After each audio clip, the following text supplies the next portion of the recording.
All right, so we are here with Brandon's C6 Corvette. It's got a built LS3.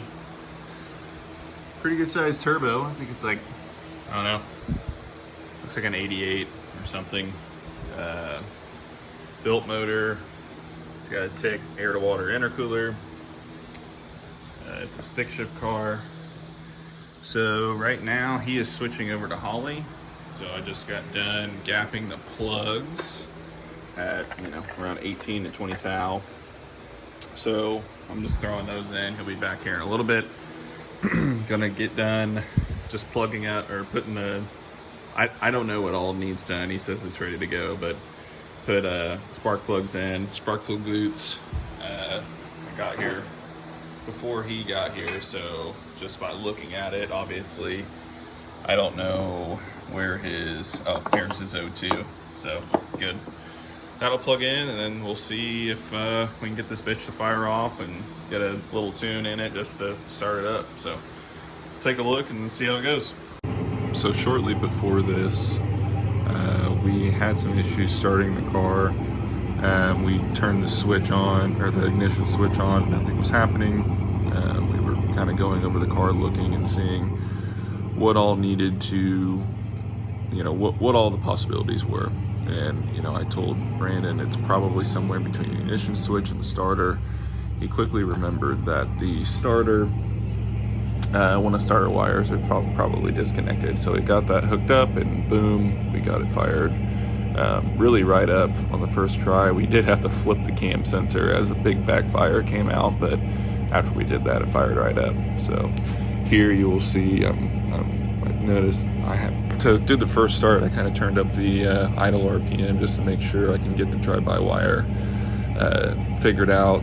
For some of you that have used drive-by-wire before, you'll notice that well, most of the time the IAC, you kind of have to adjust it in the pedal settings on Holley, and once you get it figured out, you kind of got it set for the IAC to work right for it to idle. I worked that on Jimmy's car, which we'll show later, and I was able to kind of use some of those same settings, and it worked pretty good on his car. So at this point, I'm just kind of taking a look at the IAC and just seeing how it's idling, paying attention to all the parameters. I kind of already had the drive-by-wire stuff figured out before he even got here.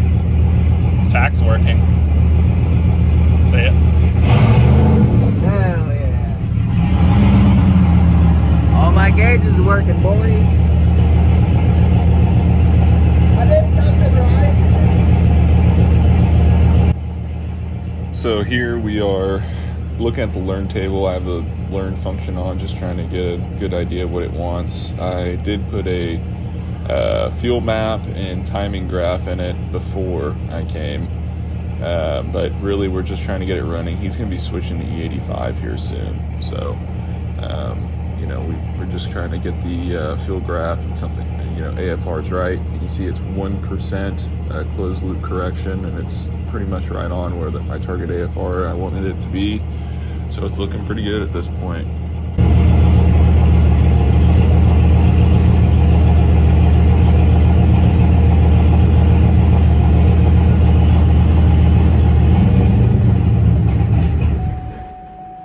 What's this thing run at for coolant temp most of the time? Most of the time? Yeah. It's at like 220. Usually probably right in that range. But it also has like no coolant in it though. Okay. Let's let it cool down. Is that just burning off your... All the paint and shit. Yeah, probably. I got a fire extinguisher if needed. Nah,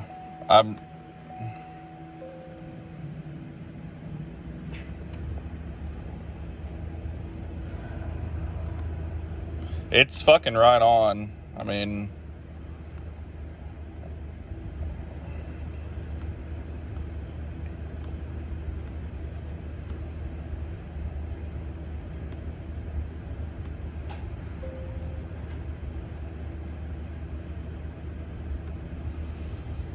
okay, so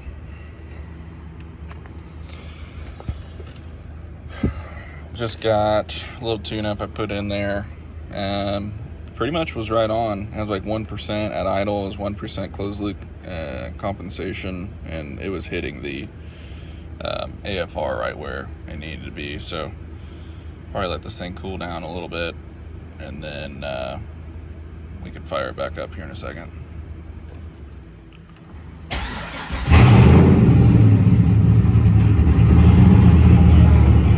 It's on.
So here I am looking at the closed loop correction now that the car is restarted.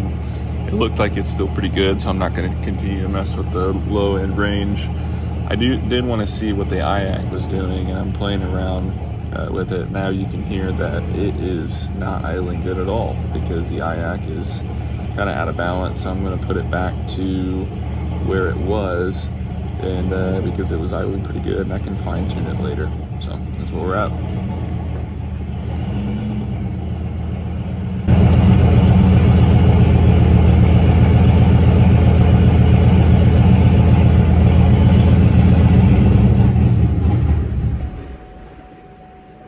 That bitch hot as fuck. You better, Did it suck all your coolant down? This motherfucker is fucking not filling up any of his coolant. God damn, son. Alright, fill this shit. So after that point, I spent about 5 minutes and put just a little tune-up in it. I kept the idle pieces the same and added 10% all over the table. Brandon got, after I left, he got a lot of driving done. So he drove it all around. I told him basically just try to stay out of boost. I ended up getting COVID this last week, so I haven't been back to make it, or to get back to finish the tune. However, we've been doing just a little bit of remote tuning, and he has gotten in a boost. Insert clip here.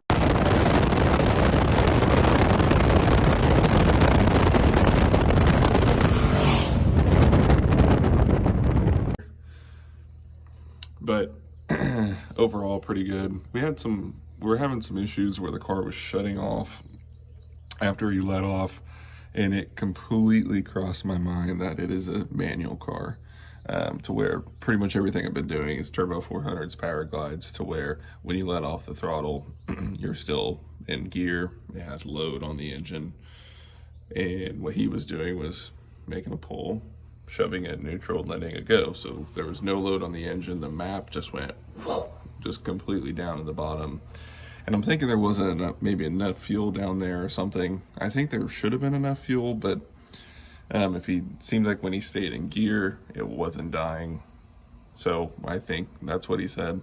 And then so I ended up adding some fuel down low. I was able to kind of read where the fuel curve was going and add some fuel up top, just kind of smooth some things out. So he went back out, made another pull. So it wasn't dying, but it was shooting some massive flames. So I think I might be able to find the happy median in a certain couple cells that need some fuel.